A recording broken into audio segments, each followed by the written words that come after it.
Guys, what's going on? I hope you guys are well. I hope you guys are staying safe. Guys, we've had a monumental upset, a huge upset. Kid Galahad has just been knocked out by Kiko Martinez. You know what? I can't believe it. I can't believe it. I'm shocked.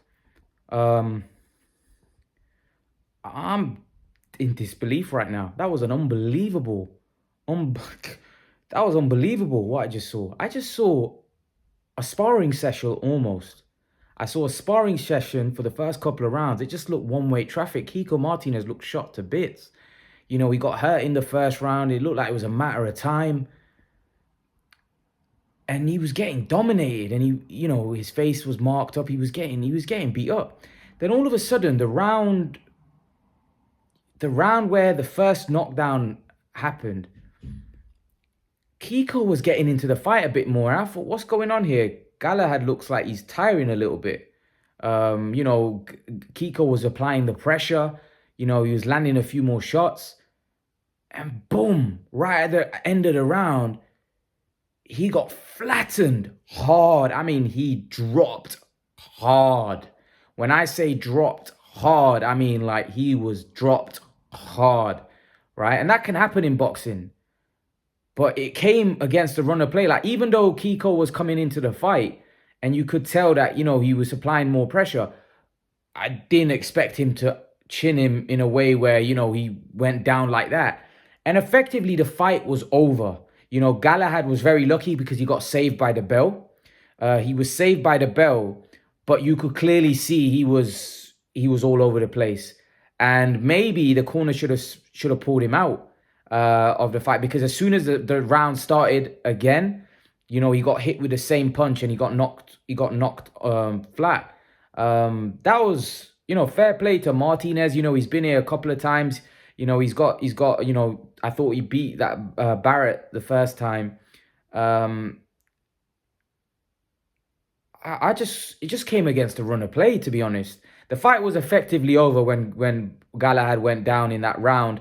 But, he got lucky in a way, because you thought he got saved by the bell. Maybe he's going to be able to recover. He just wasn't able to recover. I think the knockdown was so brutal. It was such a brutal knockdown that he was all over the place. He didn't know where he was.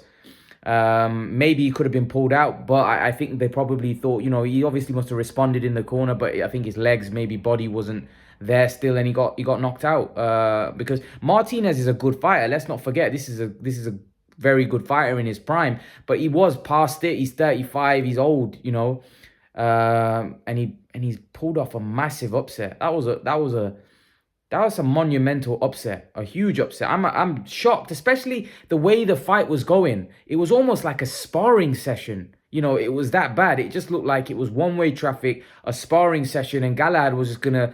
He was getting complacent. He got a bit complacent. I think he got complacent, and he got caught with a huge punch. Now there are rumors that he's struggling to make weight, and that's probably going to be an excuse made and probably move up. They always say that when a guy loses, oh, he was struggling. Now he does struggle to make featherweight. We know that. But when you think about some of the fighters that he's going to have to go up against at 130, there's some real monsters at 130 pound. You got Shakur Stevenson, you got Oscar Valdez, you got guys like that at world level. And I'm pretty sure Galahad, well, he's not going to go there and get a title shot right away, especially after a knockout. He may want to run back the Martinez fight, but that was a bad knockout. Now, if he is struggling at the weight and the weight is an issue, then we know that your punch resistance can be affected by draining yourself. I don't know why fighters do that. I get he's a champion at the weight, but why do fighters do that? Why do fighters drain themselves? Just go up and fight up a weight that is comfortable. We've seen it many times that these guys continue to fight at weight classes that they're too big for, and they end up getting chinned because they haven't got no punch resistance. He was knocked down hard there. So if he is struggling to make weight, he should move up and forget the rematch, because if he was to lose to Martinez again, like, his career's already been spun upside down here. that has taken that's going to take some coming back from, because that was a bad knockout. That was a bad knockout. And for him to come back, it's not just coming back from that, it's coming back from that mentally, not physically, mentally, which is hard. Some fighters get knocked out and they're never the same after that. Especially that was a brutal stoppage. The fight was over as soon as he got dropped in, I believe, was it the 5th round? The fight was over.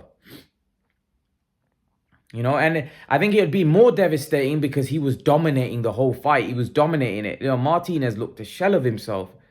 Yeah, that was, and for Galahad, the difficult part is that he's not a very exciting fighter. Galahad is very, very difficult to watch at times. So he's not a very marketable fighter. So like someone like Warrington's he's quite marketable. He's got a huge fan base.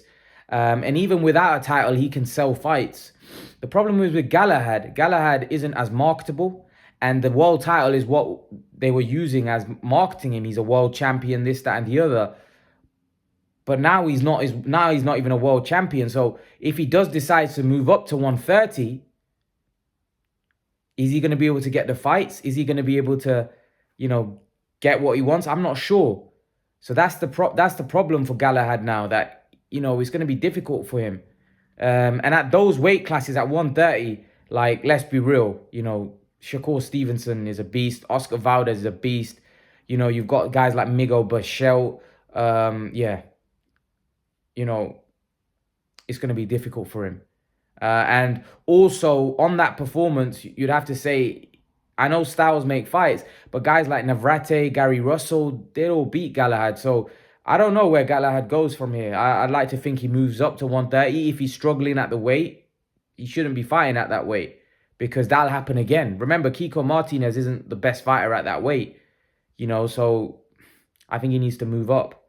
And Galahad's not really known for being chinny. He's never, I think he's been down once before, but he's not a guy that's been down multiple times. But that was a brutal stoppage. So I think probably the best thing for him to do is move up to 130. Now, he has got skills. Galahad is a skill fighter. He definitely got some skills. He can fight out both stances. But he's not the most exciting watch. And I don't know. I don't know whether he's going to be able to come back from this, if I'm honest. Let's see. I hope he can. I hope he can go up to 130 and maybe fight a warm-up fight.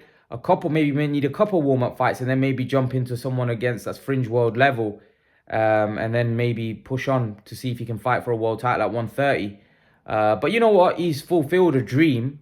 He's become a world champion, which was his dream, He's fulfilled that. So, that's still a big achievement, becoming a world champion. So to be honest, he's fulfilled that dream. So no one can take that away from him. But yeah, that will be a devastating defeat for him. That will be devastating because, like I said, he was a massive favorite to win that fight. And then to lose the way he has, it's going to take some coming back. But let's see what happens. Maybe he decides to have a rematch, and maybe he beats Martinez in the rematch. And, he moves on and fights unification fights. Who knows? But leave your thoughts, guys. Let me know what you think in the comment section below. Let me know your opinion about the fight. Let me know what you thought. Are you shocked?